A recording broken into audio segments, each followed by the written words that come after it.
The scent hit Mira Hartley before the words did, and both of them hit her like a slap. She stood in the middle of the pack hall, surrounded by hundreds of eyes, and Damian Cole would not even look at her while he said it. "I reject you as my mate." 4 words. That was all it took to undo 19 years of waiting, hoping, and belonging. The hall went silent except for a low murmur that rippled through the crowd like wind through dry grass. Mira felt her knees lock so she would not fall.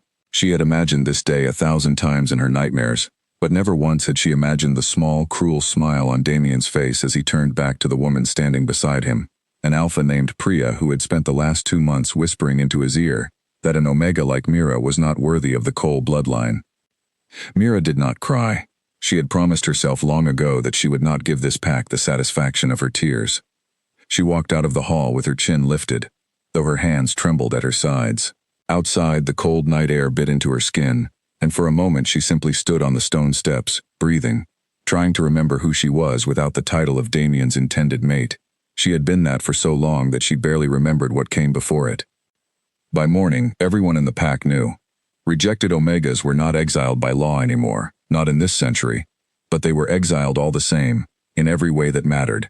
Doors closed, voices lowered, old friends found reasons to be busy.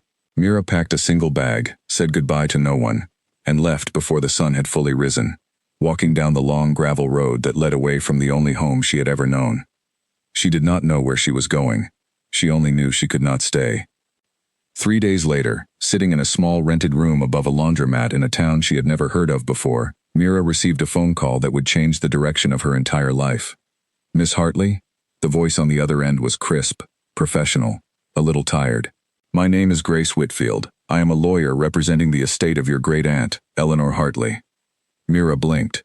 She had never met her great-aunt. Her mother had spoken of Eleanor only twice, always in a hushed, almost fearful tone, always followed by a quick change of subject. Mira had grown up believing the woman was either dead or estranged beyond any hope of contact. "I'm sorry," Mira said slowly. "I don't think I know her." "She knew you," Grace said. "Eleanor passed away 6 weeks ago. She left you her entire property in her will. An orchard, about 40 acres, in a town called Belmore Hollow. There's a house on the land as well. I need you to come and sign some papers." Mira almost laughed. Of all the days for something like this to happen, it happened on the heels of the worst humiliation of her life. She had nothing left, no pack, no mate, no home, and no idea what an apple orchard would even look like up close. But she had nothing to lose either, and that thought alone was enough to push her forward. "I'll come," she said. The bus ride to Belmore Hollow took most of a day. Mira watched the scenery change from crowded streets to open fields to rolling hills dotted with old farmhouses, and somewhere in that long stretch of quiet green land, she felt something in her chest loosen for the first time in days. She did not know this place, but it did not know her either, and that felt, strangely, like relief.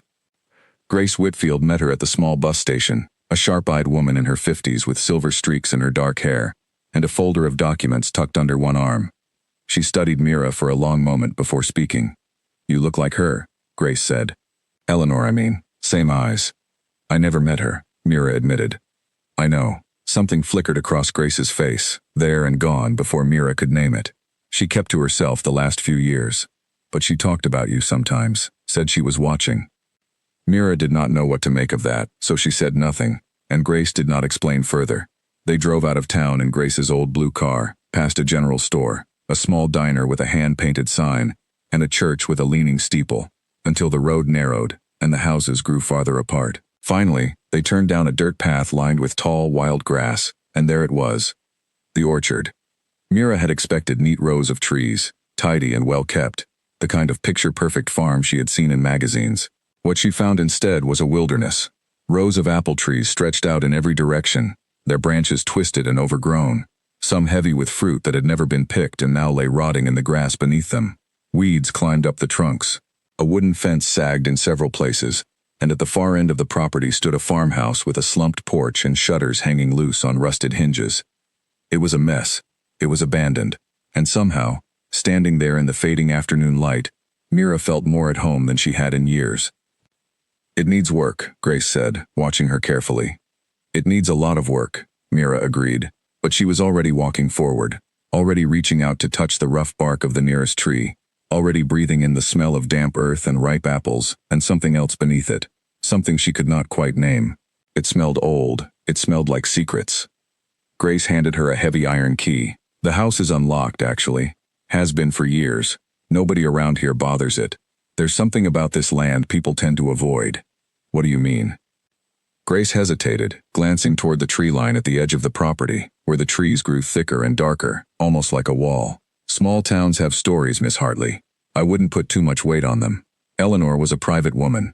People fill silence with imagination. She handed over the folder of papers. Sign here, here, and here. The property is yours, free and clear. No debts on it. Eleanor made sure of that before she passed. Mira signed without reading closely. She did not care about the legal language. She cared about the strange, quiet pull she felt standing among these trees, as if the orchard itself were glad she had come. After Grace left, promising to check in within the week, Mira stood alone on the porch of the farmhouse and watched the sun sink behind the hills. The silence out here was different from the silence of the pack hall the night Damien had rejected her. That silence had been cold, judgmental, waiting for her to break.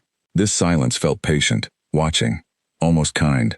She let herself into the house. Dust covered every surface, and sheets draped over the furniture like ghosts, but the structure was solid, and beneath the dust she could see good bones, old wood, a home that had simply been waiting for someone to care for it again.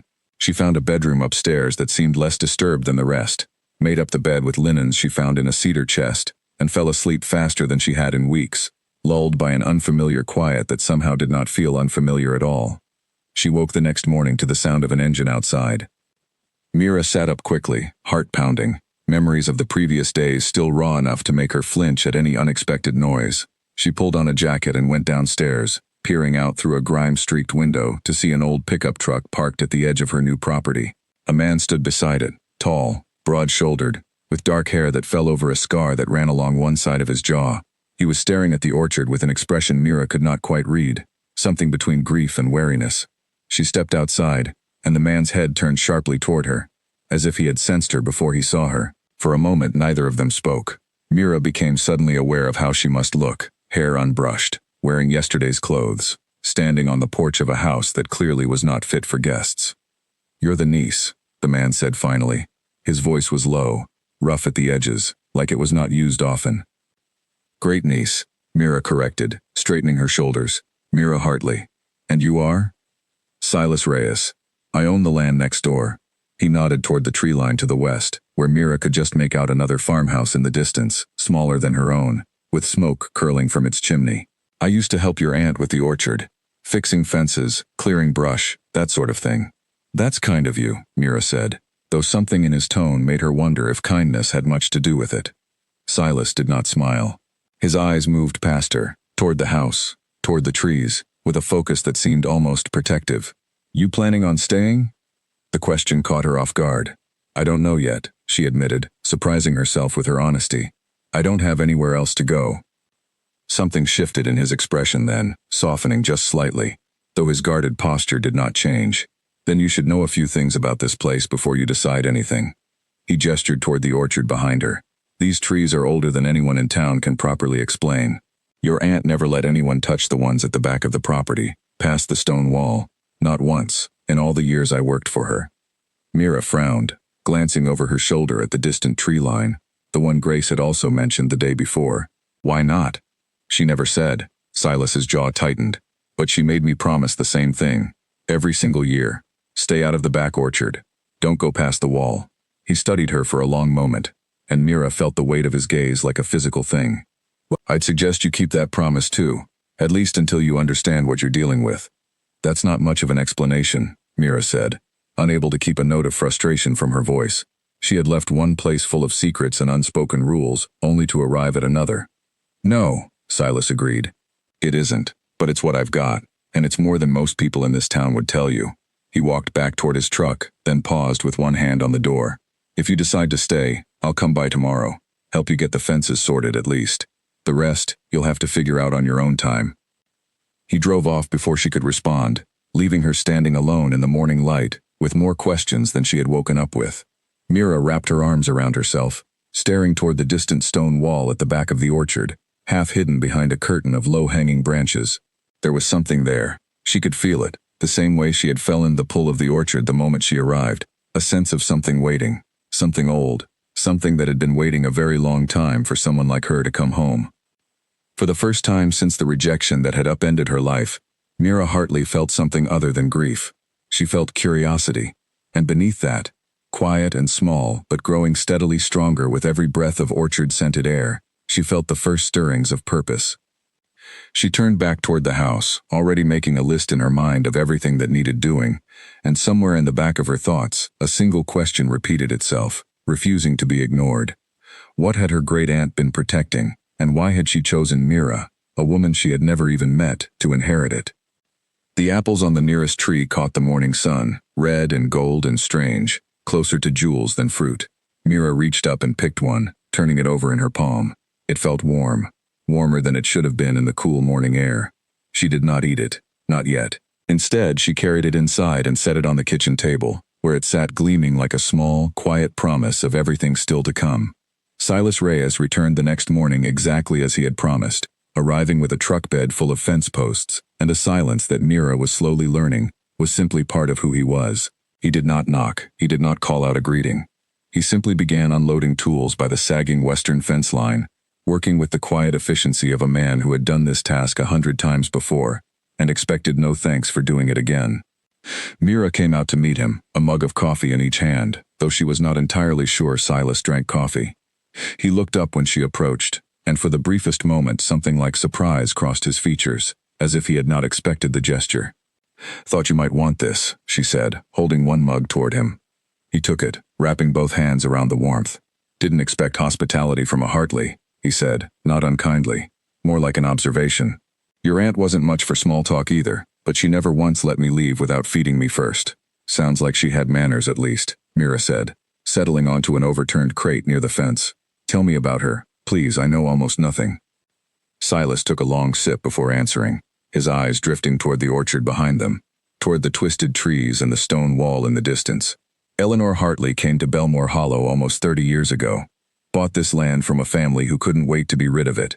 Nobody knew where she came from exactly. She never talked about her past, never talked about family, until you called apparently, though she never mentioned reaching out to anyone. She didn't reach out, not directly. Her lawyer called after she passed. "Makes sense," Silas said. "Eleanor did things on her own terms, right up until the end." He set down his mug and picked up a fence post, testing its weight before positioning it in the loose earth. She kept mostly to herself, grew the orchard, sold apples and cider at the market in town, minded her own business, and expected everyone else to do the same. People respected that, mostly. Left her alone. "But," Mira prompted, sensing there was more beneath his careful words. Silas glanced at her, weighing something. But there were always rumors. Small towns are like that. People said strange things happened out here sometimes. Lights in the orchard at night, past the stone wall, where nobody was supposed to go. Animals that avoided the property entirely. Even foxes and deer that would circle miles out of their way rather than cross onto Hartley land. He shrugged, though the gesture looked forced, too casual to be genuine. Could be nothing. Small towns need their stories. Mira thought of the warm apple sitting on her kitchen table, the one she still had not eaten, and felt a chill crawl up her spine despite the mild morning air. "Have you ever seen anything like that? The lights, I mean." Silas was quiet for a long moment, driving a post into the ground with more force than necessary. "Once," he admitted finally. "About 4 years ago. I was helping Eleanor repair storm damage near the back fence, working late because a bad system was rolling in. I saw something moving between the trees past the wall, not an animal. Too tall, too steady in its movement." He straightened, meeting her eyes directly for the first time that morning. "I asked Eleanor about it. She told me to forget what I saw and never go back there again. I did what she asked, never went past that wall a single time since." Mira's pulse quickened, though she could not have said whether it was from fear or something closer to excitement. "And you have no idea what it was?" "None," Silas said. "But whatever your aunt was protecting, she took it seriously enough to warn me off for good. I'd suggest you take her seriously too, at least until you know more." They worked together for the rest of the morning, repairing the fence line in a companionable quiet that Mira found she did not mind at all. There was something steadying about physical labor, about the ache building in her shoulders and the dirt collecting under her fingernails. It gave her something to focus on besides the wound Damien had left behind, the humiliation that still throbbed like a fresh bruise whenever her thoughts wandered too far from the present moment. By mid-afternoon, hunger drove them both back toward the house, and Mira insisted on making a simple lunch from the supplies Grace had helped her stock the day before. While bread toasted and eggs cooked, she found herself glancing again and again toward the small stack of leather-bound journals she had discovered the previous evening, tucked into a box beneath her aunt's bed. She had not yet had the courage to open them properly. "I found some of her journals," Mira admitted, setting a plate in front of Silas. "Old ones, from years ago it looks like. I haven't read them yet." Something flickered across his face, quick and unreadable. "Might be worth reading, if you want answers." "You don't seem surprised she kept journals." "Eleanor wrote everything down," Silas said simply. "Weather patterns, harvest yields, which trees produced which apples. She was meticulous about records, even if she was quiet about everything else." He hesitated, then added, almost reluctantly, "If she wrote anything about the back orchard, it would be in those pages. She never spoke about it out loud. Not to me, not to anyone I ever heard of." After Silas left that evening, promising to return again in a few days to help with the porch repairs, Mira sat alone at the kitchen table with the stack of journals in front of her, the warm apple still resting untouched beside them like a silent witness. She lit a candle, more for the atmosphere than out of necessity, since the electricity in the house worked fine, and opened the oldest journal first, the leather cracked and soft with age. The early pages were exactly what Silas had described: notes on rainfall, on soil quality, on which sections of the orchard needed more sunlight. Eleanor's handwriting was small, neat and precise, the writing of a woman who valued order even in her most private thoughts. Mira found herself smiling faintly at small personal notes scattered between the practical ones, comments about a particularly stubborn goat she had once kept, or a neighbor's dog that liked to steal apples from the lowest branches. Then, several pages in, the tone shifted. "The trees remember," one entry read, dated some 25 years earlier. "I did not believe it at first, but I cannot deny what I have seen with my own eyes. The old orchard was not planted by accident. Someone shaped this land with purpose, long before I arrived, long before this town even had a proper name." Mira's breath caught. She turned the page carefully, as if the paper itself might crumble beneath the weight of what she was about to learn. The next entry described something Eleanor called the Hidden Grove, a section of the property that predated the rest of the orchard by what she estimated to be centuries. She wrote of trees whose bark bore markings that resembled old symbols she had found reference to only once, in a crumbling text she refused to name directly, referring to it only as the record. According to that record, the grove had been cultivated generations ago by a group of people fleeing something Eleanor described only as forced bonds, a phrase that made Mira's stomach twist uncomfortably given her own recent experience. "The fruit here does something strange," another entry read. "I have tested it carefully, in small amounts, on myself alone. It does not heal wounds or grant strength, nothing so simple as the old stories claim. What it does, I believe, is hide. It masks what a person is, what they carry within them, from those who would seek to control it. I do not yet understand the full mechanism, but I intend to continue my study, carefully, and in complete secrecy." Mira set the journal down, her hands trembling slightly, and looked toward the kitchen table where the single warm apple still sat, gleaming faintly in the candlelight. She thought of the strange warmth she had felt when she picked it, the way it had not cooled even hours later despite the chill of the morning air. She thought too of Damien's rejection, of the humiliation that had followed her scent through the pack hall, marking her as unwanted in front of everyone she had ever known. What would it mean, she wondered, to hold a fruit capable of hiding what a person was from those who sought to control them? Outside, past the sagging porch and the overgrown rows of ordinary apple trees, the distant stone wall stood silent in the darkness, guarding whatever lay beyond it. Mira found herself walking to the window, staring out toward that dark tree line, feeling once again that same quiet, patient pull she had noticed the very first morning she arrived. Her aunt had spent decades protecting this secret. She had warned away a trusted friend, kept silence even from those closest to her, and in the end, chosen to pass everything, land, orchard and mystery alike, to a great niece she had never once met in person. Mira thought of Grace Whitfield's words from the day before. "She talked about you sometimes, said she was watching." Watching for what? Mira wondered. Watching for whom? She turned back to the journal, flipping forward through the pages with growing urgency, searching for more answers, for any clue about what exactly her great-aunt had discovered, and why, of all the people in the world, she had chosen Mira to inherit it. The candle burned low as the night deepened, and still Mira read on, the warm apple sitting untouched beside her, waiting patiently, as it seemed everything on this strange and quiet land had learned to wait. for exactly the right moment to reveal itself. Morning light spilled through the kitchen window and found Mira asleep at the table, her cheek resting against an open journal. 3 empty candle stubs melted flat beside her. She woke with a start, disoriented, her neck stiff from the awkward position, and it took her a moment to remember why she had fallen asleep surrounded by her aunt's private writing, instead of in her bed upstairs. She sat up and rubbed her eyes, glancing at the last entry she remembered reading before exhaustion had finally claimed her. The handwriting there had grown hurried, less careful than the earlier pages, as though Eleanor had been writing quickly, urgently, afraid of losing the thought before she could set it down. "They are not gone," the entry read. "I always assumed the old bloodline had died out generations ago, that the grove was simply a memory of something long finished. I was wrong. I found markings near the stone wall 2 nights past that were not there before. Someone has been walking this land. Someone who knows exactly what these trees can do." Mira's stomach tightened as she reread the words. She closed the journal carefully and carried it, along with 2 others she had not yet finished, into the small study at the back of the house, a room she had barely explored since arriving.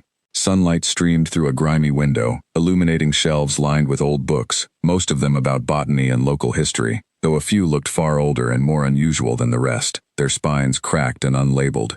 She spent the morning going through the shelves methodically, searching for anything that might explain what Eleanor had discovered. Most of the books offered nothing beyond ordinary information about soil and grafting techniques, but tucked behind a row of gardening manuals, Mira found a slim, leather-bound volume, with no title on its spine at all. Inside, the pages were filled with hand-drawn illustrations of trees marked with strange symbols, alongside notes written in a language Mira did not recognize, though occasional English translations had been added in the margins in what she now recognized as her great-aunt's handwriting. "The bloodline of the hidden ones," one translated passage read, "carried a gift few understood and many feared. They could not be bound against their will, not fully, not while the old trees still stood to shield them.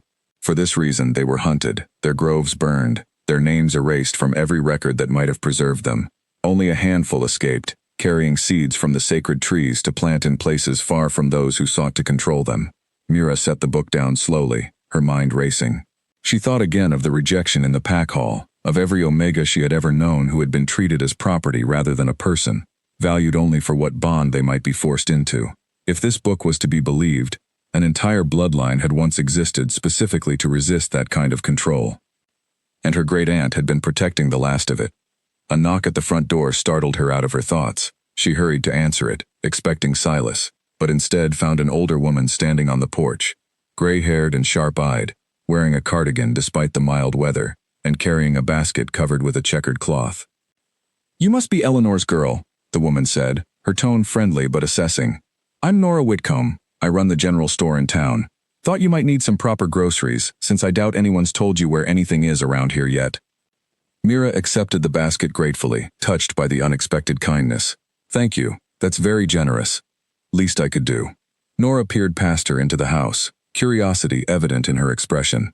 Eleanor used to come into town every week, regular as clockwork, though she never stayed to chat much. Kept mostly to herself. We all respected that, but we worried about her too, especially these last few years, once she stopped coming in as often. "Did she ever mention anything strange about the orchard?" Mira asked carefully. "About the back section, past the stone wall?" Nora's expression shifted immediately, the friendliness dimming into something more guarded. "Best not to ask about that, dear. Folks around here learned a long time ago to leave that part of the Hartley land alone. Whatever's back there, it's not our business, and I'd wager it's safer that way for everyone." "But you know something," Mira pressed gently. Nora hesitated, glancing over her shoulder as though checking for eavesdroppers, though the porch was entirely empty. "My grandmother used to tell a story," she said finally, her voice dropping lower. "About a group of travelers who came through these hills generations back, fleeing something terrible. They planted trees as they went, all across this whole region, wherever they thought they might be safe for a while. Most of those groves were found eventually and destroyed. But my grandmother always said one grove survived, hidden well enough that nobody ever found it." She met Mira's eyes directly. "I always assumed it was just a story. But looking at you standing there, in Eleanor's doorway, I'm not so sure anymore." Mira felt a chill move through her despite the warmth of the morning sun. "What happened to the people in the story? The travelers?" "Hunted down, most of them," Nora said grimly, "by those who wanted to control what they carried. The story says only a few managed to survive, scattering far enough apart that their pursuers eventually gave up the search. She adjusted her basket, preparing to leave, though something in her posture suggested reluctance. You be careful out here, Miss Hartley.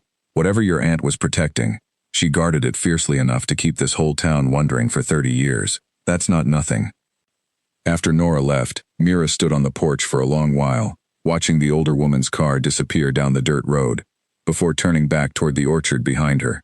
The stone wall stood as it always had, silent and unremarkable from a distance, betraying nothing of whatever lay hidden beyond it. She spent the rest of the day continuing to search the study, cross-referencing Eleanor's journals against the unlabeled book she had found, slowly piecing together a picture that grew stranger and more urgent with every new detail.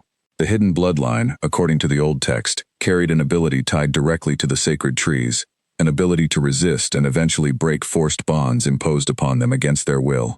It was, Mira realized with growing wonder, almost the exact opposite of everything she had been taught about Omega biology her entire life, a truth that contradicted every assumption the world had built around people like her.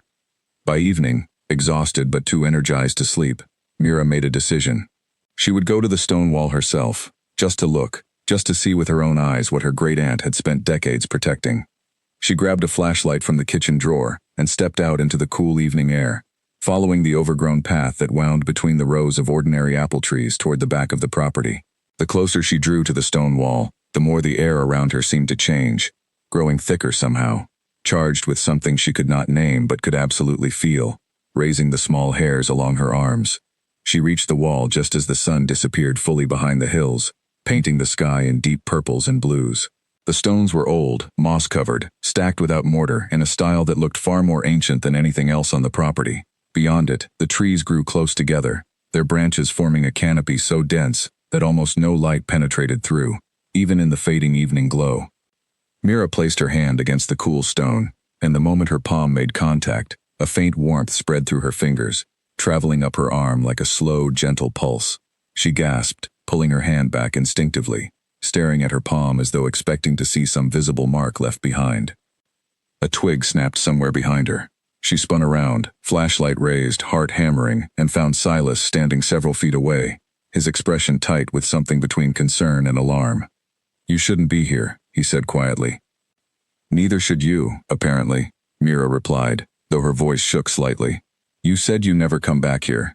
"I don't," Silas said, "but I saw your flashlight moving through the trees from my property, and I got worried." He stepped closer, studying her face carefully in the dim light. "What happened? You look pale." Mira glanced back at the stone wall, at the dark, waiting trees beyond it. "I touched the wall," she admitted, "and I felt something. Warmth, moving up my arm." Silas went very still. "That's not supposed to happen," he said slowly.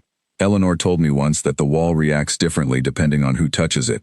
She never explained what that meant exactly, but she made it sound like it mattered a great deal." He held out his hand, an unspoken offer to walk her back toward the house, away from the deepening darkness and whatever secrets still waited beyond that ancient barrier of stone. Mira took his hand, and together they walked back through the rows of ordinary trees, leaving the hidden grove behind them for the night. But as they walked, Mira could not shake the feeling that something back there had woken up, something that had been sleeping for a very long time, and that her arrival at Hartwell Orchard had disturbed it in ways she was only just beginning to understand.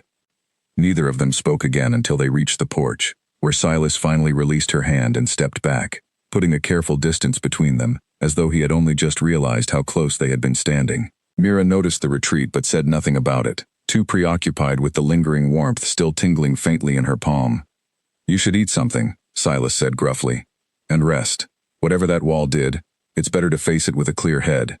"You keep avoiding my questions," Mira said, though without much heat. "Every time I ask you something direct, you find a way to redirect the conversation." Silas's jaw tightened, and for a moment, Mira thought he might simply walk away again, as he seemed inclined to do whenever the conversation grew too close to whatever he was hiding.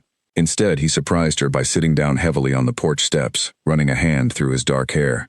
"I made a promise to your aunt," he said finally, "a long time ago, before you ever came into the picture." "What kind of promise?" "To protect this land," Silas said. "And whoever eventually inherited it. She never told me why it mattered so much, only that it did, more than almost anything else in her life." He looked up at Mira, his expression unusually open, stripped of the guarded distance he usually kept. "I didn't expect that person to be someone like you. Someone who just walked away from an entire pack, from everything she'd ever known, without a single person coming after her to make sure she was safe. Mira felt an unexpected sting behind her eyes at his words, the truth of them landing harder than she wanted to admit. Nobody was going to come after me, she said quietly. Rejected Omegas don't get search parties, we get left behind. Silas's expression darkened, though not directed at her. That's their loss, he said simply. And this town's gain, whether they realize it yet or not. The words settled over Mira like a warm blanket against the cool evening air, unexpected and comforting, in a way she had not realized she needed.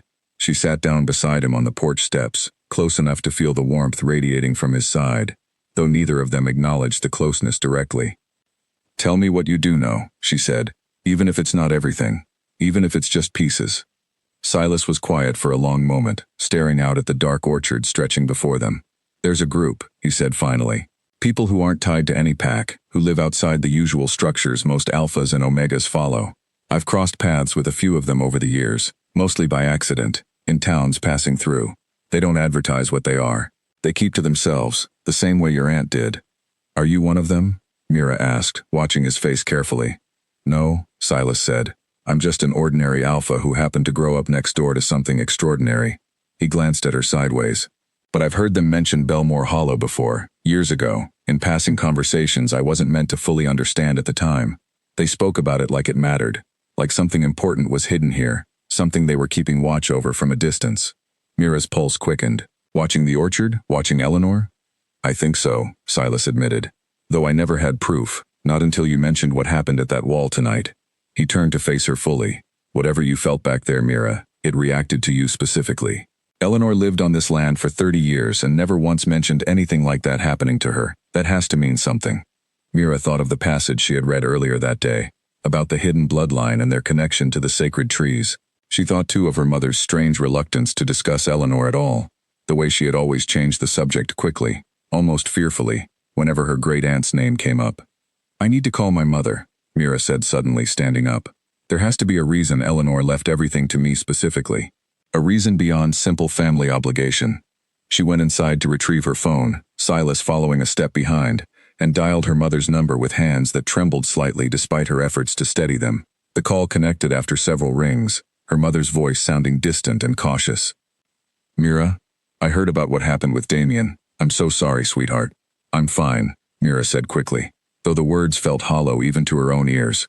Mom, I need to ask you about Eleanor. Please, just this once, tell me the truth about her. A long silence stretched across the line before her mother finally spoke again, her voice quieter than before. Eleanor was my aunt, my father's sister. She left our family a long time ago, before you were born, after a disagreement none of us ever fully understood. What kind of disagreement? She believed things, her mother said carefully, that the rest of the family found difficult to accept. About bloodlines, about old stories most people dismissed as superstition. My father thought she'd lost her mind, honestly, going on about hidden orchards and ancient protections. He cut ties with her, and she let him, never fought to stay in contact. Mira glanced at Silas, who was listening intently, though he could only hear her side of the conversation. Mom, did Eleanor ever say anything about our family carrying something? Some kind of gift or ability? Another long pause. She used to say our family carried old blood, her mother said finally, reluctance evident in every word. Blood that remembered things other people had forgotten. I always assumed it was just her way of talking, dramatic and strange, the way she always was. But she said it enough times that I never quite forgot it, even after all these years. After the call ended, Mira stood in the kitchen for a long while, processing everything she had just learned, while Silas waited quietly nearby, giving her the space she needed to think. Old blood, she murmured finally. That's what she called it. Sounds like it lines up with what you found in those journals, Silas said. Mira nodded slowly, a plan beginning to form in her mind, tentative, but growing steadier with every passing moment. I need to go back to that wall, she said. Properly this time. In daylight. I need to understand what's happening to me, and I think the only way to do that is to face it directly, instead of dancing around it in the dark. Silas studied her for a long moment, something like respect flickering behind his guarded expression. Then I'm coming with you, he said. Whatever's back there, you shouldn't face it alone. Mira wanted to argue, some old instinct urging her toward independence after everything the pack had put her through. But something in Silas's steady gaze made her reconsider. She had spent her whole life being told she was not enough, Not worthy, easily discarded. Perhaps it was time to learn a different lesson entirely, one about allowing someone trustworthy to stand beside her instead of always standing alone. "Tomorrow morning," she said finally, "we go together." Outside, beyond the sagging porch and the rows of ordinary apple trees, the ancient stone wall stood silent beneath the stars, guarding its secrets for one more quiet night, while somewhere deep within the hidden grove, something ancient and long dormant seemed to stir gently in response to a bloodline it had been waiting patiently to welcome home. Morning arrived clear and bright, the kind of crisp autumn light that made the whole orchard look almost ordinary, almost harmless, despite everything Mira now knew about the secrets it held. She met Silas by the sagging fence line just after sunrise, both of them dressed for practical work rather than exploration, though neither of them mentioned the reason for that particular choice. They walked together through the rows of ordinary trees, past branches heavy with fruit that Mira had still not found time to harvest properly, until the ground began to slope gently upward toward the back of the property. The stone wall came into view gradually, its weathered surface catching the morning light in a way that made it look almost unremarkable, just old stones stacked with care by hands long since turned to dust. "Ready?" Silas asked, glancing at her sideways. "No," Mira admitted honestly, "but I'm doing it anyway." She reached out and placed her palm flat against the cool stone, bracing herself for whatever reaction might follow. The warmth came again, gentler this time than the night before, spreading up her arm in a slow, steady pulse that felt almost welcoming, rather than alarming. She closed her eyes, focusing on the sensation, trying to understand what it meant. Images flickered behind her closed eyelids, faint and fragmented, like half-remembered dreams. She saw trees, ancient and towering, their branches heavy with strange, glowing fruit. She saw figures moving between them, indistinct but clearly numerous, gathered together in what looked like quiet community rather than isolation. And beneath it all, she felt an overwhelming sense of relief, as though whatever force lived within these stones had been waiting a very long time for someone to finally come home. Mira opened her eyes and found herself breathing hard, though she could not have said how much time had actually passed. Silas stood beside her, watching with visible concern. "What did you see?" he asked quietly. "People," Mira said, still catching her breath. "Living among the trees. It felt peaceful, not dangerous at all." She looked toward the dense canopy beyond the wall, understanding dawning slowly. "I don't think this place was ever meant to be feared, Silas. I think it was meant to be a sanctuary." Together, they found a section of the wall low enough to climb, the stones worn smooth by decades of weather and time.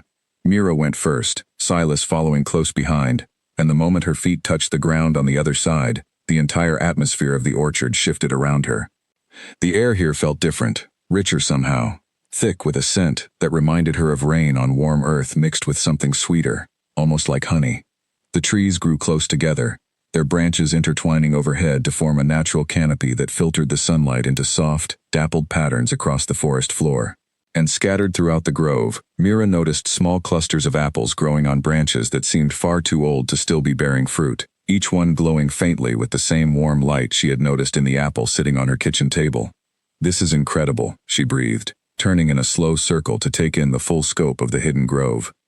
Silas said nothing, his attention caught by something near the center of the clearing. Mira followed his gaze and saw it too, a low stone structure, half buried beneath decades of fallen leaves and creeping moss, its surface carved with symbols identical to those she had seen illustrated in the unlabeled book back at the house. They approached carefully, and as Mira drew closer, she felt the warmth in her chest intensify, building toward something that felt almost like recognition, as though some deep part of her understood this place, on a level her conscious mind was only beginning to grasp. The stone structure turned out to be some kind of marker, flat and low to the ground, engraved with rows of the same unfamiliar symbols from Eleanor's hidden book.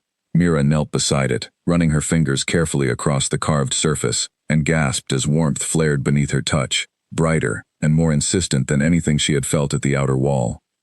Words began to form in her mind, not spoken aloud but understood directly, as though the stone itself were communicating through some channel she had never known she possessed. "Welcome home, daughter of the old blood. You who were cast aside, know that here, you are not unwanted. Here, you are exactly what was always needed." Mira pulled her hand back, tears springing unexpectedly to her eyes. Silas knelt beside her immediately, concern etched across his features. "Mira, what happened? Talk to me." "It spoke to me," she whispered, still trembling slightly from the intensity of the experience. "Not out loud, but I understood it clearly. It called me daughter of the old blood. She looked up at him, wonder and disbelief warring across her expression. Silas, I think everything Eleanor wrote was true. I think I actually carry whatever ability this bloodline was known for. Silas studied her carefully, something shifting behind his dark eyes.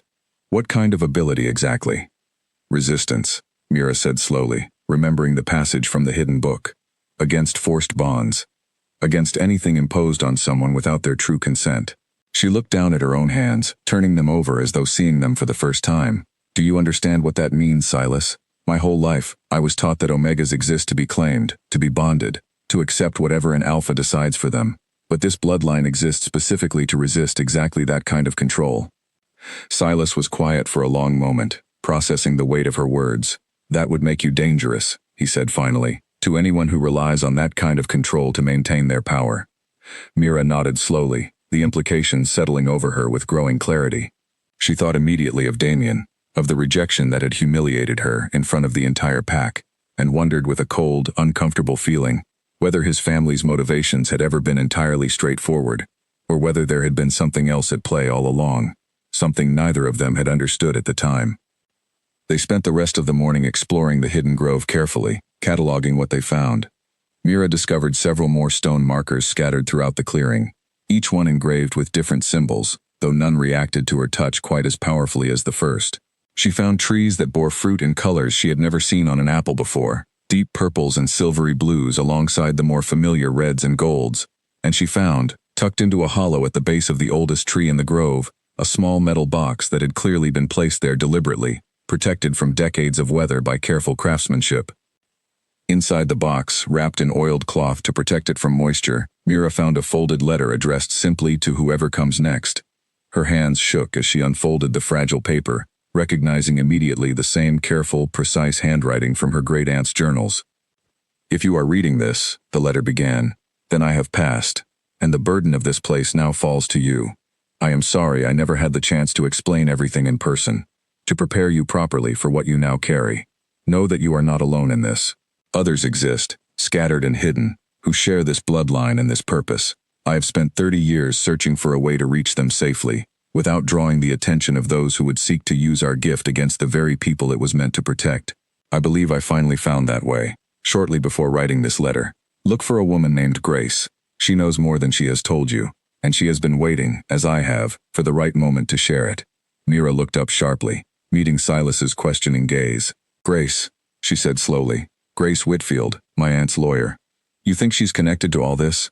I don't know, Mira admitted, folding the letter carefully and tucking it into her jacket pocket.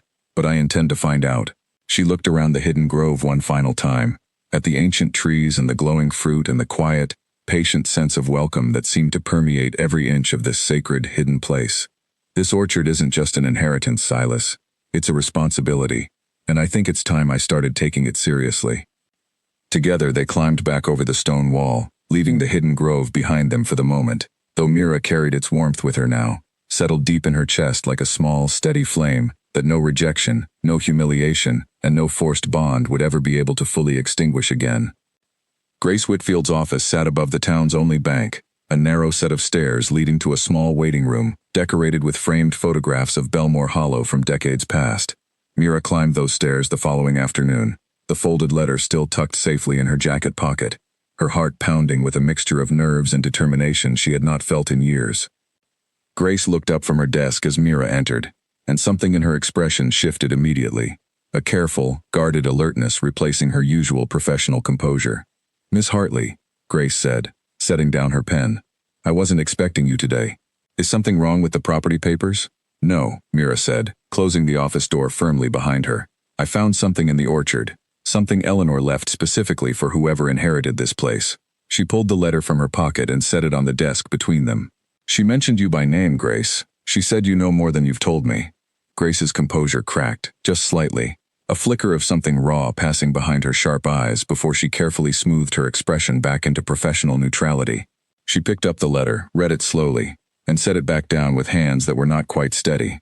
I wondered how long it would take, Grace said finally, her voice quieter than before. Eleanor always said the grove would reveal itself to the right person eventually, in its own time. So it's true, Mira said, sitting down across from her without waiting for an invitation. You know about the bloodline. About the hidden grove. Grace studied her for a long moment, as though weighing exactly how much to reveal. I do, she admitted finally. I've known Eleanor for almost 20 years, Mira. Longer than I've been practicing law in this town, actually. She recruited me, in a sense, back when I was young and searching for purpose beyond ordinary legal work. Recruited you for what? To help protect what remains of the old bloodline, Grace said simply. There aren't many of us left, scattered across the country, mostly unaware of each other's existence for the sake of safety. Eleanor served as a kind of anchor point, someone the rest of us could rely on to preserve the last hidden grove, in case any of the old bloodline ever needed a true sanctuary again. Mira leaned forward, questions crowding urgently behind her lips. Who are you protecting them from exactly? Silas mentioned people who might want to control what this bloodline carries, but nobody has given me a clear answer about who those people actually are. Grace's expression darkened noticeably. There are certain pack families, she said carefully, old and powerful, who have always understood more about bloodlines and old magic than they publicly admit. Families who would very much like to get their hands on someone carrying resistance to forced bonding, not to protect that person, but to study them, to find a way around that resistance entirely, so they can continue controlling Omegas exactly as they always have. She met Mira's eyes directly. The Cole family, in particular, has a long and troubling history in that regard. Mira went very still, ice flooding through her veins despite the warm afternoon sun streaming through Grace's office window. Damien, she whispered. Damien Cole.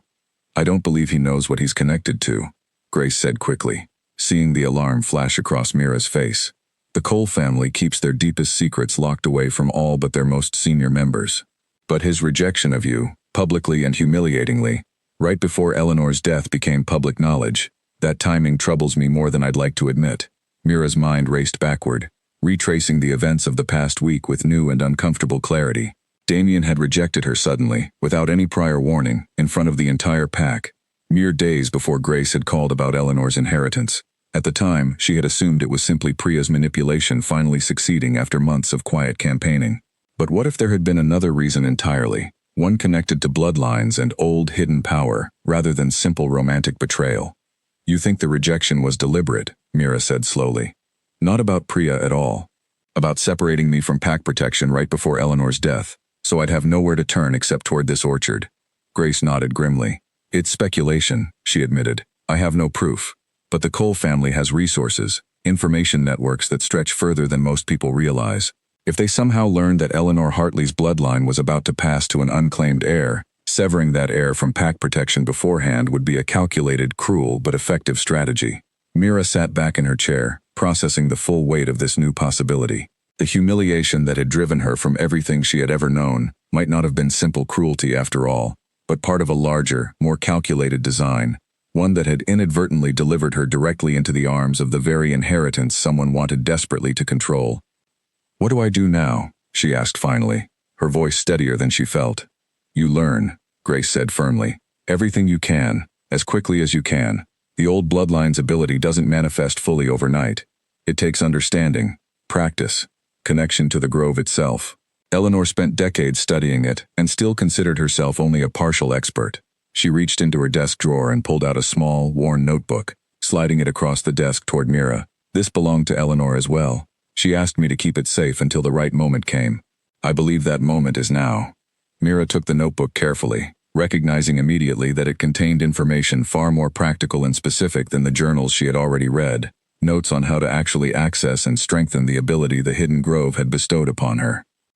And if the Cole family really is involved, Mira said, what happens when they realize their plan didn't work the way they intended?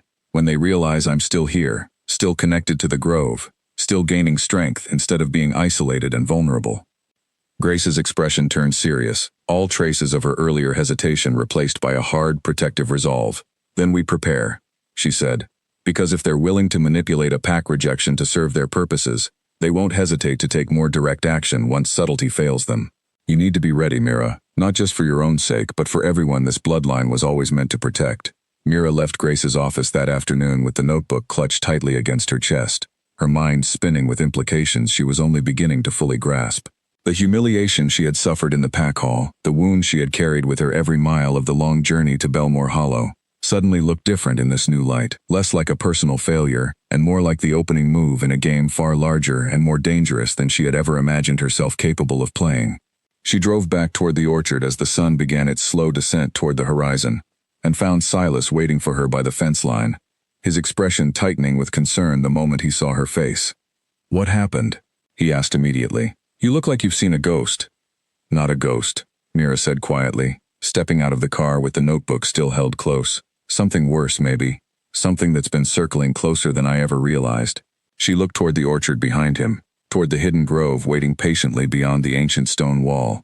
"I need you to teach me everything you know about protecting this land, Silas, because I don't think we have as much time as I hoped before something comes looking for exactly what we've found here." Silas's expression hardened with quiet determination, and without another word, he stepped closer, placing a steady, reassuring hand on her shoulder. "Then we start tonight," he said. "Whatever's coming, Mira, you won't face it without someone standing beside you. I promised your aunt that much, and I intend to keep every part of that promise." Above them, the sky deepened into twilight, and somewhere beyond the stone wall, the ancient trees of the hidden grove seemed to stir gently in the evening breeze, as though sensing the gathering storm that was slowly, inevitably, making its way toward Belmore Hollow. They spent the following days in careful preparation, Mira splitting her time between studying Eleanor's practical notebook and returning to the hidden grove with Silas beside her, slowly learning to sense and strengthen the connection she carried to the old bloodline. Each visit brought new understanding. She learned to recognize the warm pulse of energy that ran beneath her skin whenever she stood among the ancient trees, learned to draw on it deliberately rather than simply experiencing it as something that happened to her. But even as her confidence grew, Mira noticed something troubling in Silas's behavior, a tension that seemed to build steadily beneath his usually steady exterior, particularly whenever their conversations drifted too close to the subject of how, exactly, he had come to know so much about the grove and Eleanor's true purpose.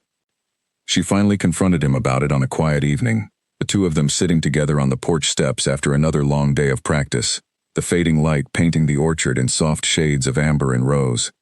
"You know more than you're telling me," Mira said simply, watching his profile carefully in the dimming light. "You've known more than you've told me since the very first morning I arrived here." Silas was quiet for a long moment, his jaw tight, his eyes fixed on some distant point beyond the fence line. When he finally spoke, his voice carried a weight Mira had not heard from him before, heavy with something that sounded almost like guilt. "I wasn't just a neighbor who happened to help your aunt with fence repairs," he said finally. "That part is true, but it's not the whole truth." He turned to face her directly, something vulnerable flickering behind his usually guarded expression. "Grace and Eleanor weren't the only two people working to protect this bloodline, Mira. There's a larger group, scattered and hidden, exactly as Grace described. I've been part of it for almost 6 years now." Mira's breath caught. "You're one of them? Part of the coalition protecting the bloodline?" "Not part of the bloodline itself," Silas clarified quickly. "I don't carry what you carry. But I was recruited to help protect those who do, particularly Eleanor. Once the coalition realized how isolated and vulnerable she had become out here, guarding the last known grove almost entirely alone." He ran a hand through his dark hair, an old, familiar gesture of frustration Mira had come to recognize over the past week. "When Eleanor passed and word reached the coalition that her property would pass to an unknown heir, they sent me specific instructions. Watch the new owner carefully. Determine whether they carried the old blood, and if so, protect them, without revealing too much too quickly, until we could be certain it was safe to bring them fully into our confidence." Mira absorbed this slowly, an uncomfortable knot forming in her stomach despite her efforts to remain calm. "So this entire time," she said carefully, "our friendship, helping me with the fences, teaching me about the orchard, all of it was actually a mission, an assignment." "It started that way," Silas admitted, his voice rough with an honesty that seemed to cost him considerable effort. "I won't lie to you about that, not anymore. But it stopped being simply an assignment somewhere along the way, Mira. I'm not entirely certain when exactly that happened, only that it did." "When did it stop?" Mira asked, though part of her already suspected the answer, remembering the warmth of his hand around hers as they had walked back from the stone wall together that first frightening night. Silas met her eyes directly, his expression stripped bare of its usual careful control. "I think it stopped the moment you brought me coffee that first morning," he said quietly. "Before I even fully understood what I was feeling. Before I had any right to feel anything at all beyond professional obligation. You'd just been rejected by your entire pack, humiliated in front of everyone you'd ever known, and instead of curling inward with grief the way most people would, you walked out onto this ruined property, and started imagining how to bring it back to life. I don't think I've ever admired anyone the way I started admiring you in that moment. Mira's chest tightened with an emotion she could not immediately name. Something caught delicately between vulnerability and hope. You should have told me sooner, she said, though without real anger behind the words. About the mission, about the coalition, I deserve to know. You're right, Silas agreed immediately. I should have. I kept telling myself I was protecting you by waiting. But honestly, I think I was protecting myself as much as anything. Afraid that if you learned the full truth too soon, you'd see me only as an assignment I'd been given, rather than someone who actually cares about you, entirely separate from any mission or promise made to your aunt. Mira studied him carefully in the fading evening light, weighing his words against everything she had learned about him over the past week. His quiet steadiness, his careful protectiveness, the way he had never once pushed her toward anything she wasn't ready for, whether that meant physical labor around the orchard or dangerous truths about her own inheritance. I believe you, she said finally, surprising herself with how easily the words came. I believe that whatever started as an assignment has genuinely become something more. I can feel it too, Silas. I have felt it, honestly, for days now, though I've been afraid to name it clearly, given everything else happening around us. Something loosened visibly in Silas's shoulders, a tension he had clearly been carrying since long before this conversation began. Then we face whatever's coming together, he said, honestly, this time. No more secrets between us, whatever the coalition might prefer. What exactly does the coalition prefer? Mira asked, curious, despite the warmth still blooming quietly in her chest. Silas's expression sobered slightly. They want you brought fully into the fold, eventually, once we're certain it's safe. There are others like you scattered across the country, Mira, others who carry fragments of the old bloodline, though few as strong as what I've sensed developing in you this past week. The coalition believes you could eventually help unite and strengthen all of them, if you're willing to accept that responsibility once you're ready. Mira thought of the letter Eleanor had left in the hidden grove, of the quiet plea buried within her aunt's careful handwriting, asking whoever inherited this place to continue the work she had spent 30 years protecting alone. She thought too of every Omega she had ever known who had been forced into bonds against their will, stripped of choice and dignity by a system that valued control over consent. I want that responsibility, she said finally, her voice steady with newfound conviction. I didn't ask for any of this, Silas. Not the rejection, not the inheritance, not the old blood running through my veins. But now that I understand what it could mean, for myself and for others like me, I refuse to walk away from it. Silas smiled then, a real smile, warmer and more open than anything Mira had seen from him before, and reached out to take her hand once more, this time without any hesitation or careful distance between them. Then welcome to the coalition, Mira Hartley, he said quietly. Properly this time, with no secrets left standing between us. Above them, the first stars began appearing in the darkening sky, and somewhere beyond the ancient stone wall, the hidden grove seemed to pulse gently in response, as though celebrating quietly alongside them the forging of a partnership that would soon be tested far more severely than either of them yet realized. The sound of multiple engines approaching woke Mira before dawn, the low rumble of vehicles traveling down the usually quiet dirt road that led to the orchard. She sat up immediately, every instinct honed by a week of careful training screaming that something was wrong. She dressed quickly and hurried downstairs, finding Silas already awake and tense by the front window, watching the approaching headlights cut through the pre-dawn darkness. How many? Mira asked, moving to stand beside him. At least 3 vehicles, Silas said grimly. That's not a friendly visit at this hour. The vehicles pulled to a stop at the edge of the property, and Mira's stomach dropped as she recognized the emblem painted on the lead car's door, a stylized crest belonging unmistakably to the Cole family. Doors opened and several figures emerged, moving with the coordinated efficiency of people who had done this kind of operation before. At the center of the group stood Damien himself, his expression carrying none of the confidence he had displayed during the rejection ceremony, replaced instead by something tighter, more urgent. Stay inside, Silas said quietly, already moving toward the door. I'll handle this. No, Mira said firmly, surprising even herself with the steadiness in her voice. This is my land, Silas, my inheritance. Whatever Damien wants, he can say it to my face. She stepped outside before Silas could argue further, the cool morning air raising goosebumps along her skin as she walked toward the edge of the porch, meeting Damien's approach with a calm she did not entirely feel, but was determined to project regardless. Mira, Damien said, stopping several feet away, flanked by 4 pack members Mira recognized vaguely from gatherings long past. I need to speak with you, alone, if possible. Anything you have to say, you can say in front of Silas, Mira replied, keeping her voice level, despite the pounding of her heart. Damien's jaw tightened, his eyes flicking briefly toward Silas before returning to Mira. My family has learned things, he said carefully. About your inheritance. About what this property actually contains. He gestured vaguely toward the orchard behind her. I won't pretend the rejection wasn't partially motivated by information my father received shortly before the ceremony. He believed separating you from pack protection would make it easier to eventually claim whatever your great-aunt had been hiding out here. So it's true, Mira said, though the confirmation still landed like a physical blow, despite Grace's earlier warnings. You rejected me deliberately, not because of Priya, not because I wasn't good enough, but because your family wanted access to my inheritance. I didn't know the full truth at the time, Damien said, something that might have been genuine shame flickering across his features. My father told me only that separating from you would benefit the family, that Priya's manipulation was simply useful timing he intended to exploit. I didn't learn about the actual bloodline connection until several days later, once my father's contacts confirmed exactly what Eleanor Hartley had been protecting. Mira felt something cold and hard settle in her chest, the last remnants of any lingering hurt over the rejection burning away entirely, replaced by a clarity she had not possessed before this moment. And now you're here to claim it, she said. Whatever ability I carry, whatever this bloodline can offer, your family wants to control it. My father does, Damien said quietly. I came ahead of the rest of his enforcement team, hoping to reach you first, to warn you before things escalated beyond what either of us could control. Silas stepped forward immediately, positioning himself protectively beside Mira. Why would you warn her? What's changed since the rejection ceremony? Damien's expression carried genuine regret now, something raw beneath his controlled exterior. I've had time to think these past days about what I did and why.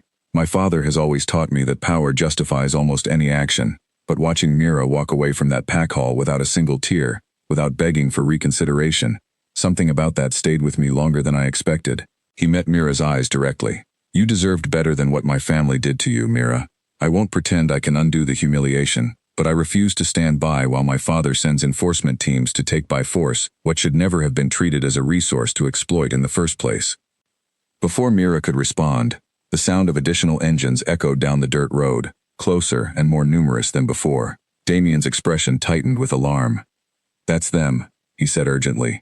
My father's enforcement team, arriving faster than I anticipated. You need to prepare yourselves, both of you. They won't ask permission the way I have. Mira turned immediately toward Silas, years of careful training over the past week crystallizing into sharp, urgent focus. The Grove, she said. We need to reach the stone wall before they do. Together, they ran toward the back of the property, Damien following close behind despite Mira's initial hesitation to trust him fully. Behind them, the enforcement team's vehicles came into view, disgorging a dozen armed pack members who fanned out across the property with practiced, military precision. They reached the stone wall just as the first enforcement members entered the orchard proper, and Mira placed both hands flat against the cool stone, calling on everything she had learned during her week of careful practice with Silas. Warmth surged through her palms immediately, stronger and more responsive than anything she had felt before, as though the grove itself understood the urgency of the moment and answered accordingly. Mira, they're gaining ground, Silas warned, positioning himself protectively at her back while Damien, to Mira's genuine surprise, moved to stand at her other side, apparently committed now to opposing his own father's enforcement team. Mira closed her eyes, drawing deeply on the connection she had cultivated over the past week, feeling the warmth spread from her palms up through her arms, across her chest, until it seemed to fill her entirely, humming with quiet, ancient power. When she opened her eyes again, a faint golden light had begun emanating from her skin, subtle but unmistakable, and the enforcement team, now only yards away, slowed their advance visibly, uncertainty flickering across their previously confident expressions.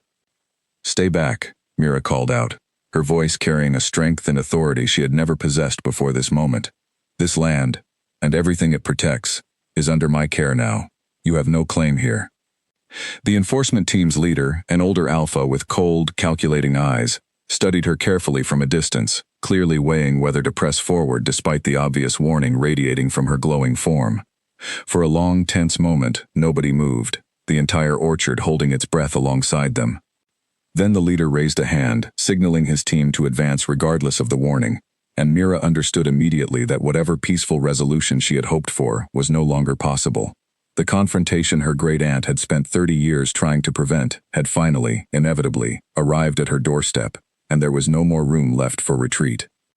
The enforcement team advanced steadily across the last stretch of open ground between the ordinary orchard and the ancient stone wall, and Mira felt panic threatened to overwhelm the fragile control she had built over her newly awakened ability. She had trained for a week. These men had trained for years, entire careers built around enforcing pack will through intimidation and, when necessary, force. But Eleanor's notebook had spoken of something beyond simple resistance, a deeper capability the old bloodline carried, one Mira had only begun to understand in theory rather than practice. She thought quickly, desperately, of the passage she had read only 2 nights before, describing how the bloodline's true gift lay not merely in resisting bonds imposed by force, but in revealing truth, stripping away deception and manipulation to expose exactly what lay beneath. "Let me try something," Mira murmured to Silas, who nodded tightly, trusting her without hesitation despite the encroaching danger. She turned her palms outward, facing the approaching enforcement team, and called upon the warmth still humming steadily through her chest, directing it now with intention rather than simple defense. The golden light around her intensified, spreading outward in a slow, expanding wave that washed over the advancing men like sunlight breaking through storm clouds. The enforcement leader stumbled to a halt, his expression shifting suddenly from cold determination to visible confusion, as though something long buried within him had been abruptly, uncomfortably exposed. Around him, his team members slowed as well, several exchanging uncertain glances, their earlier confidence rapidly dissolving into hesitation. "What is this?" the leader demanded, though his voice carried less authority than before. "Truth," Mira said simply, her own voice steady despite the effort the ability was clearly costing her. "You're here on orders from a man who cares nothing for the family loyalty he claims to protect, only for the power he hopes to seize through you. Ask yourselves honestly whether that's a cause worth the risk you're taking this morning." Several of the enforcement team members shifted uncomfortably, doubt clearly creeping into expressions that had been resolutely blank only moments before. Damien stepped forward suddenly, addressing his father's men directly. "She's telling the truth," he said firmly. "My father sent you here to seize something that was never his to claim, using methods that will only bring shame to our family name once this becomes public knowledge, and it will become public knowledge. I won't stand by and watch that happen." The enforcement leader hesitated, clearly torn between loyalty to his orders and the obvious uncertainty now spreading through his team. Mira pressed her advantage, extending the golden light further, letting its warmth touch each member of the team in turn, offering not harm but simple, undeniable clarity. One by one, the enforcement members began lowering their stances, the tension in their shoulders easing as whatever compulsion or blind loyalty had driven them forward gave way beneath the weight of clear, unavoidable truth. Finally, the leader himself stepped back, lowering his head slightly in a gesture that looked almost like reluctant respect. "We'll be reporting back," he said carefully, "that the property was secured and that no confrontation proved necessary." He glanced meaningfully at Damien. "That should satisfy your father's immediate concerns, for now at least." "Thank you," Damien said quietly, relief evident in his voice. The enforcement team withdrew slowly, retreating back across the orchard toward their waiting vehicles, and within minutes the sound of engines faded into the distance, leaving Mira, Silas, and Damien standing alone once more beside the ancient stone wall, the tension of the confrontation slowly draining from all 3 of them. Mira felt the golden light fade gradually from her skin, exhaustion washing over her in its place, though beneath the tiredness she felt something else entirely, a deep, quiet satisfaction unlike anything she had experienced before. She had faced down an entire enforcement team, not through violence or aggression, but through the simple, undeniable power of truth, exactly as the old bloodline had always been meant to function. "That was extraordinary," Silas said, moving immediately to steady her as her knees weakened slightly from the effort. "Are you all right?" "Tired," Mira admitted, leaning gratefully into his support. "But all right, better than all right, actually." She turned toward Damien, studying him carefully. "Thank you for warning us, for standing with us, in the end, instead of your father." Damien's expression carried genuine remorse now, stripped of any remaining pretense. "I have a great deal to make right, Mira, both with you and within my own family. My father won't accept this outcome easily. He'll likely try again, through different means, once he recovers from this setback. Then we'll be ready for him," Mira said firmly, though gratitude toward Damien's unexpected loyalty softened her tone considerably. But not today. Today we won. Damien nodded slowly, glancing toward the ancient stone wall and the hidden grove beyond it with newfound respect. Whatever you're protecting back there, he said, I understand now why my father wanted it so desperately, and why Eleanor Hartley spent 30 years making sure nobody like him ever got the chance to claim it. He left shortly after, promising to keep Mira informed of any further movement from his father's side, and though trust between them remained fragile and uncertain, Mira found herself grateful nonetheless for his unexpected change of heart. As his car disappeared down the dirt road, she turned back toward Silas, exhaustion and quiet triumph mingling together in her chest. We need to strengthen our position, she said. If Damien is right and his father tries again, we need to be prepared with more than just my growing ability alone. Silas nodded, already thinking ahead. I'll contact the coalition tonight. Tell them what happened here, that the Cole family knows more than we hoped, that we need support sooner rather than later. He looked at her with something like awe still lingering in his expression. You did something remarkable today, Mira. Something I don't think even Eleanor, in all her years protecting this place, ever quite managed. Mira looked back toward the stone wall, toward the hidden grove that had welcomed her so warmly just days before, and felt the truth of Silas's words settle over her like a mantle she was only beginning to grow into fully. She had come to Belmore Hollow broken, rejected, certain that her life had reached its lowest possible point. Instead, she had found not just an inheritance, but a purpose, larger than anything she had ever imagined possible for herself. This is only the beginning, she said quietly, more to herself than to Silas, though he heard her regardless and nodded in solemn agreement. Whatever comes next, I intend to be ready for it. Weeks passed, and Hartwell Orchard began to transform, slowly but steadily, into something far more vibrant than the abandoned property Mira had first discovered on that lonely morning after her rejection. She threw herself into the physical work of restoration with the same determination she had brought to learning about her newfound abilities, clearing overgrown rows, repairing the sagging fence line completely, and finally harvesting the fruit that had gone untended for far too long. Grace visited regularly now, no longer maintaining the careful professional distance of their first meeting, but arriving instead as a genuine friend and mentor, teaching Mira more about the coalition and the scattered network of people who shared fragments of the old bloodline across the country. Nora from the general store became a frequent visitor as well, her initial caution giving way to open curiosity and warmth once she realized Mira intended to honor rather than fear whatever legacy Eleanor had left behind. Silas remained a constant presence throughout it all, his careful, guarded nature gradually softening into something more open and easy, though he never lost the steady watchfulness that had first drawn Mira's attention on that very first morning. Their relationship deepened naturally, built on the foundation of honesty they had finally established between them, free now of secrets or hidden agendas. Damien kept his word as well, sending occasional messages through Grace to warn of any movement from his father's side, though the elder Cole seemed, for the moment at least, unwilling to risk another direct confrontation after the humiliating retreat of his enforcement team. Mira understood this peace was likely temporary, a pause rather than a true resolution. But she found she no longer feared whatever might come next. She had faced down an entire enforcement team and emerged not just unharmed, but stronger, more certain of her own worth than she had ever felt during her years as Damien's supposedly intended mate. One crisp autumn afternoon, nearly 2 months after her arrival in Belmore Hollow, Mira stood at the edge of the hidden grove, watching sunlight filter through the ancient canopy overhead, illuminating the glowing fruit that hung heavy on branches older than anyone could properly measure. She had come to understand this place intimately now, had spent countless hours communing with the stone markers, scattered throughout the clearing, learning fragments of history and purpose that stretched back further than she could have ever imagined possible. Silas found her there, as he often did during these quiet moments of reflection, settling beside her without a word, simply offering his steady presence the way he had learned she valued most. I've been thinking, Mira said finally, breaking the comfortable silence between them, about what this place could become. Not just a sanctuary hidden away and protected in secret, but something more active, a true haven for anyone who needs it. What do you mean? Silas asked, though something in his expression suggested he had already guessed the direction of her thoughts. There are Omegas everywhere, Mira said, rejected, discarded, treated as nothing more than resources to be claimed or dismissed, depending on convenience. I was one of them, not so long ago. I know exactly how that feels.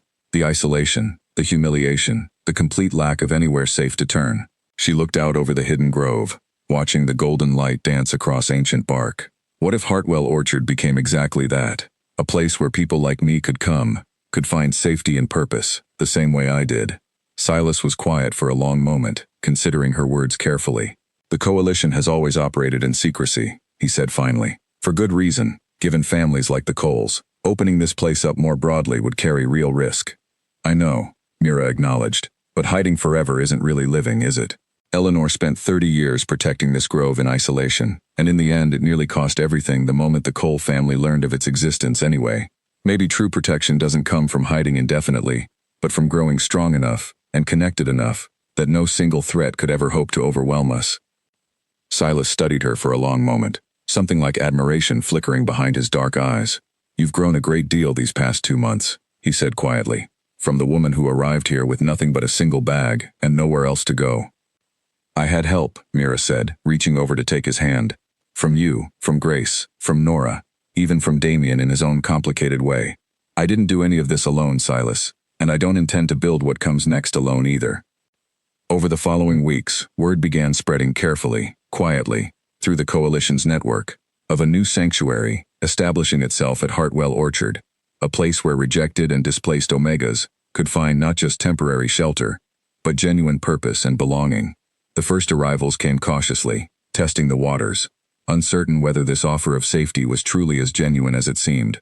But Mira welcomed each one personally, sharing her own story of rejection and discovery. And slowly, steadily, the orchard began filling with new life in more ways than one. The old farmhouse expanded through careful renovation, new rooms added to accommodate the growing community taking shape around the ancient grove. The neglected rows of ordinary apple trees, once overgrown and forgotten, flourished under attentive care, producing bountiful harvests that Mira and her growing community sold at the market in town, earning enough to sustain the sanctuary, while drawing curious, welcoming attention from Belmore Hollow's broader community. Grace formalized her role as legal counsel for the growing sanctuary, working carefully to establish protections that would make any future attempt by families like the Coles considerably more difficult to execute without significant public consequence. Damien, true to his word, continued providing quiet warnings whenever his father's attention drifted too closely toward Hartwell Orchard, slowly working to repair not just his relationship with Mira, but his own understanding of the harm his family's pursuit of power had caused for generations. And Silas remained beside Mira through it all, no longer bound by any secret mission or careful assignment, but simply because he had chosen, freely and completely, to build his life alongside hers. Their bond deepened naturally, without the forced urgency or manufactured pressure that had defined Mira's relationship with Damien, growing instead from genuine trust, shared purpose, and quiet, steady affection. On a clear evening nearly 6 months after her humiliating rejection in the pack hall, Mira stood once more at the edge of the hidden grove, watching the last light of sunset filter through ancient branches heavy with glowing fruit. Around her, the sanctuary she had built continued its quiet work, sheltering those who needed it, honoring the legacy her great-aunt had protected in solitude for far too long. She thought back to that terrible night when Damien's rejection had stripped away everything she believed defined her worth, and felt, for the first time, genuine gratitude for the path that humiliation had ultimately set her upon. She had lost a pack that never truly valued her. In its place, she had found something far more meaningful, a home built not on forced obligation, but on genuine purpose and chosen family.